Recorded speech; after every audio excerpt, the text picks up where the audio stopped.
பாண்டிக்கிட்ட இந்த மாதிரி வானதி பேசுறது பாண்டிக்கு கொஞ்சம் கூட பிடிக்கவே இல்லை. இதனால ரொம்ப கோபத்தில் இருந்தாலும் வானதியை ஒரு வழியாக சமாதானப்படுத்தி வீட்டில் யார்கிட்டையும் பேச விடாமல் அங்கேருந்து அனுப்பி வைக்கவும் செஞ்சுறாங்க. அடுத்த நாள் செட்டுக்கு வர எங்கள் வானதி பாண்டிக்கிட்ட பேசலான்னு வந்து உட்கார்றாங்க. நேற்று பொங்கல் அதுவுமா உங்ககிட்ட எவ்வளோ சந்தோஷமான விஷயத்த சொன்னேன், ஆனால் அதுக்கு நீ ரியாக்ட் பண்ண விஷயத்த பார்த்தியா எப்படி இருந்தது தெரியுமா? எனக்கு அவ்வளோ கஷ்டமாக இருந்தது பாண்டி. நைட்டு ஃபுல்லாக நான் தூங்கவே இல்லை, எல்லாம் உன்னால தான் அப்படின்னு எங்கள் சொல்லி திட்டமும் செய்கிறாங்க. இப்போ எதுக்கு நீங்கள் தேவையில்லாமல் இங்கே பாண்டியன் என்ன திட்டிட்டு இருக்கீங்கன்னு கண்ணன் கேட்க, உங்களுக்கு தெரியாது ப்ரோ, இவர் பண்ணிட்டு இருக்க விஷயம்லாம் உங்களுக்கு ஏதாவது தெரியுதா? இந்த வீட்டில் நடக்கிற விஷயத்துலேருந்து எதுவுமே இவன் கண்டுக்கவே மாட்டான். ஏன் அண்ணன் எப்போ மனசு மாறுவானே தெரியல. அவனுக்கு இங்கே பாண்டிய கல்யாணம் பண்ணிக்கிறதுல துளி கூட விருப்பம் இல்லை. என் அம்மாவோ அப்பாவோ இப்போ தான் நான் சொல்கிற விஷயத்த காது கொடுத்து கேட்க ஆரம்பிச்சிருக்காங்க. கல்யாண விஷயத்தை பற்றியும் பேச ஆரம்பிச்சிருக்காங்க. இந்த நேரத்தில் பாண்டி மேலே இருக்க கோபத்தில் என் அண்ணன் ஏதாவது எங்கள் அப்பா மனசை மாற்றணும்னு நினச்சிட்டானா அப்புறம் நடக்கணும்னு சொல்லிட்டு இருக்க இந்த கல்யாணத்தை நடத்த விடாமல் பண்ணிடுவாங்க. என்னோட அவசரம் என்னன்னு இங்கே பாண்டிக்கு கூட புரியலை, உங்களுக்குமா அப்புறம் புரியலை அப்படின்னு சொல்லி கேட்குறாங்க. இதை கேட்டதும் கண்ணன் அவங்க அமைதியாகவே இருக்க பாண்டி வானதியை பார்க்குறாங்க. இங்கே பாரு வானதி, உனக்கு அவ்வளோ அவசரம்னா உங்கள் வீட்டில் பார்க்குற நல்ல மாப்பிள்ளையை கல்யாணம் பண்ணிக்கும். தயவு செஞ்சு என்னை ரொம்ப தொந்தரவு பண்ணிட்டு இருக்காங்க. என் அண்ணனுக்கு கல்யாணம் ஆகாமல் நான் கல்யாணம் பண்ணிக்க போகிறதே கிடையாது அப்படின்னு சொல்ல, நான் ஒன்றும் உங்கள் அண்ணனுக்கு கல்யாணம் ஆக வேண்டாம்னு சொல்லலையே. ஏன் உனக்கும் இல்லை உன் அண்ணனுக்கும் ஒரே மனைமேடையில் கல்யாணம் நடக்கலாமே. ஏன் உங்கள் அண்ணனுக்கு பொண்ணு ரெடியாக தானே இருக்கு அப்படின்னு சொல்ல, ஏன் வானதி திரும்ப திரும்ப அதே பேசிக்கிட்டு இருக்கேன்?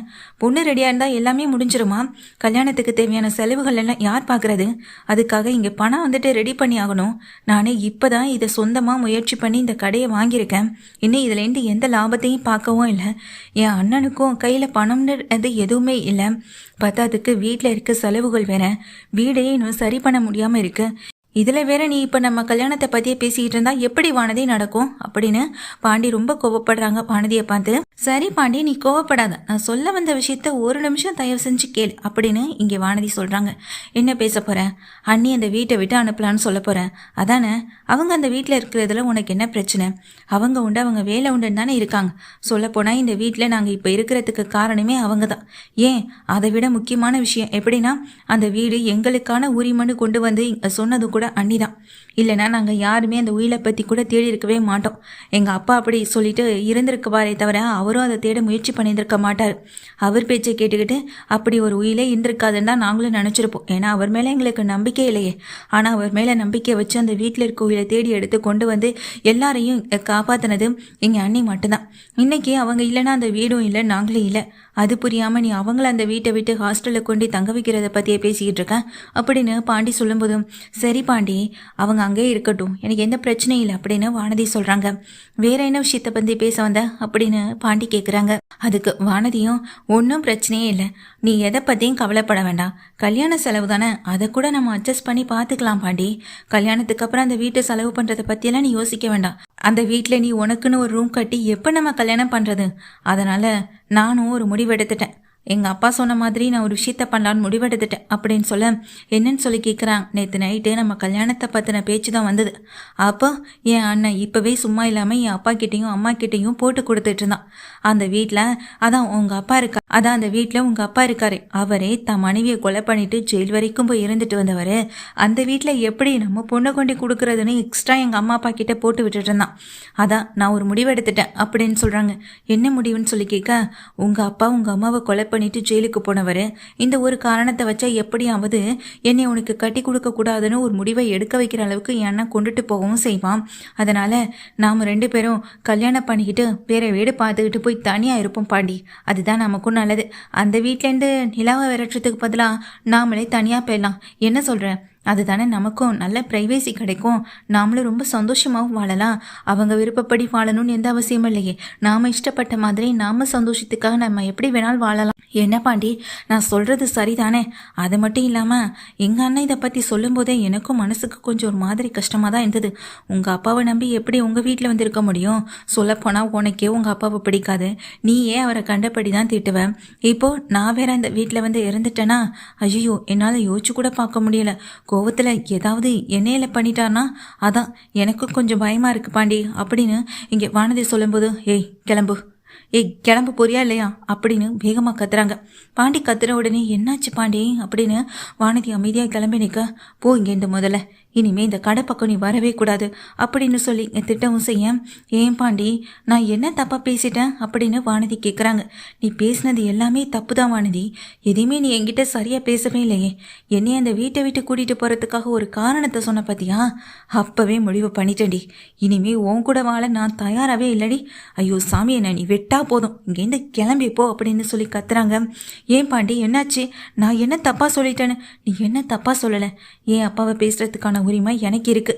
அவரை நான் எவ்வளோ வேணாலும் திட்டுவேன், ஏன்னா அவர் மேலே எங்களுக்கு கோபம் இருக்கு. ஆனால் அதையும் தாண்டி அவர் மேலே எங்களுக்கு பாசமும் இருக்கு. அவர் எந்த தப்பும் பண்ணலை. ஒரு கொலையை பண்ணியிருந்தார்னா அவர் இந்நேரம் ஜெயிலை விட்டு வெளியே வந்திருக்கவே முடியாது. கொலை பண்ணவரை எப்படி ஒரே நாளில் கூட்டிகிட்டு போயிட்டு அடுத்த நாளே விட்டுருவாங்களா? அப்படி எதுவும் ஸ்டேஷனில் புது ரூல்ஸ் இருக்கா என்ன? எங்கள் அப்பாவை கூட்டிகிட்டு போன மறுநாளே விட்டுட்டாங்க.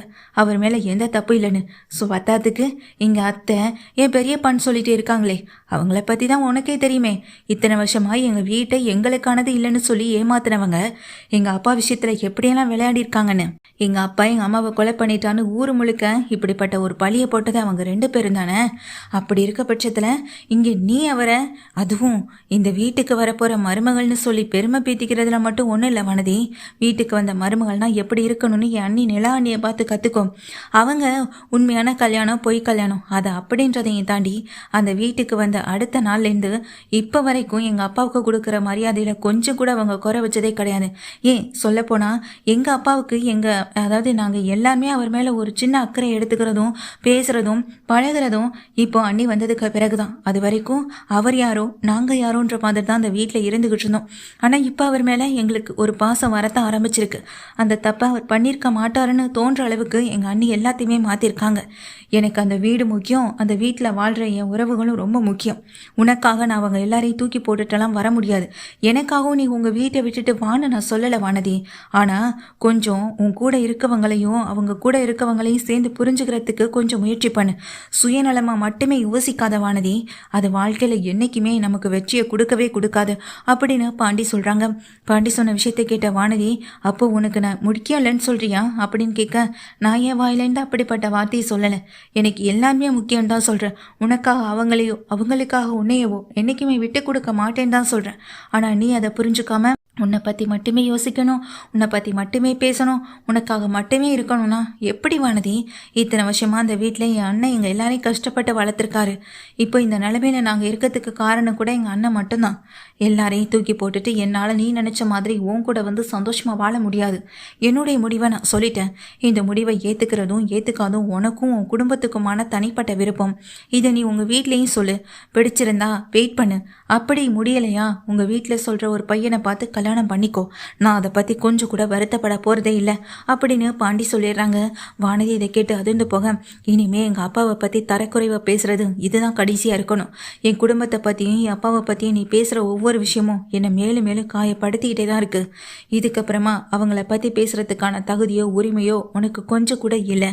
இனிமே என்னை பார்க்குறதுக்கு இந்த செட்டுக்கு வராதன்னு சொல்லி பாண்டி கடுமையாக திட்டிடுறாங்க. வானதி அங்கேருந்து அவமானப்பட்டதில்லை, அழுதுகிட்டும் போகத்தான் செய்கிறாங்க. அண்ணே, நான் ஒன்று சொன்னால் தப்பாக நினச்சிக்க மாட்டீங்களே. உண்மையிலேயே இன்னைக்கு நீங்கள் வானதிக்கு பயப்படாமல் சரியாக பேசியிருக்கீங்க. பயந்து போய் நாம் அவங்க சொல்கிற விஷயத்தெல்லாம் செய்யும்போது தான் இன்னும் நம்ம என்ன வேணாலும் கேட்கலான்ற ஒரு எல்லைக்கு அந்த பொண்ணுக்கும் யோசிக்க தோணிடுச்சு. அதான் இந்த நிலைமையில கொண்டு வந்து நிறுத்தவும் செஞ்சுருக்கு. அதான் இப்படிப்பட்ட வார்த்தைகள் எல்லாத்தையும் அந்த வானதியை யூஸ் பண்ணியிருக்கேனே. ஆனால் நீ கவலைப்படாமல் இருந்தேன் கண்ணனு சொல்ல, இங்கே பாண்டியும் அப்படியே நிற்கிறாங்க. வானதியும் அழுதுகிட்டு அந்த இடத்த விட்டு போகவும் செய்கிறாங்க.